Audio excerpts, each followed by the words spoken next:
Let's see, moving it on. Fourth game I have here, Dallas -5 at Washington.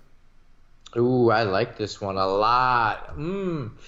Dallas -5 at. How did Washington do the other day? I forget. They didn't do so bad, did they? They jumped out to, I think, a 21-0 Yes, lead, or and they blew 21-7, and then they blew it. Yeah, typical Washington, right? Typical You know what? I'm Washington. going to take Washington to cover. Come on, baby. Here we go. No. Come on, man. Look. When everybody is high on Dallas, that's exactly when they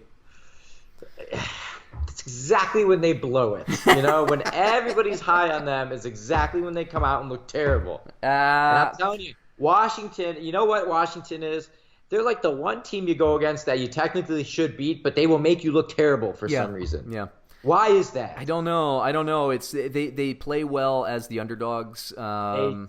They're like sneaky, effective, but they never really quite seem to win. But they will make you look bad if you let them. Yeah. It's the best way I can explain it. Yeah, against Philadelphia, they had trouble running the ball, but I kind of credit the Philadelphia defense after watching the game there more so than the Washington Redskins' inability. Washington is still missing Trent Williams, who's holding out. That's a big issue for the run game, right? Because they have to run to the right side. The left side, they just weren't able to get anything going.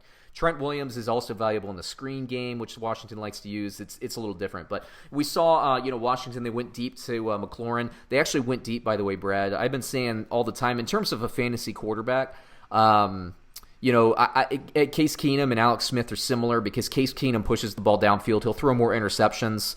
I think to wins and losses, maybe Alex Smith is more valuable, but Case Keenum actually looked pretty good. I think he put up over 300 yards, 3 touchdowns, something like that. He had a good statistical game. And they're a home underdog against a division foe. Statistically speaking, again, those teams tend to cover because it's a respect issue. The teams know each other. But let me say this, man. Dallas throttled the Giants last week, and Zeke wasn't even involved in the game plan. Yeah, that's a little bit scary, no? Yeah. A little scary. I don't know, man. Washington's defense is underrated. I think I wrote down Dallas 40, Washington 20. I think Dallas is too much to handle for Washington, but we don't agree. So it is what it is. They can't make our pick 6 picks because Brad doesn't agree, and we'll go that way. But they might make my picks. I might overrule for my picks, but we'll see.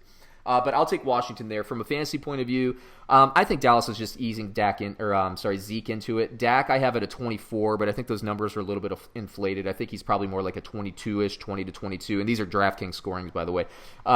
Zeke I think is actually going to have a tougher game. I think he'll be used more, but it'll be a tougher sledding because Washington's pretty good on defense there. At receiver, I think you have to start Cooper every week. I have him at a 10, which isn't great for wide receivers this week. You can find more value in daily fantasy. And Michael Gallup I actually like quite a bit. I think I think he's more likely to pop, just like Deshaun Jackson popped and Alshon didn't last week. I think Michael Gallup is the one that's likely to get like the 2 deep touchdowns this week. For Washington, I think you can start Keenum. I think at this point he is a daily fantasy kind of sleeper guy. I still wouldn't trust him in my fantasy lineup.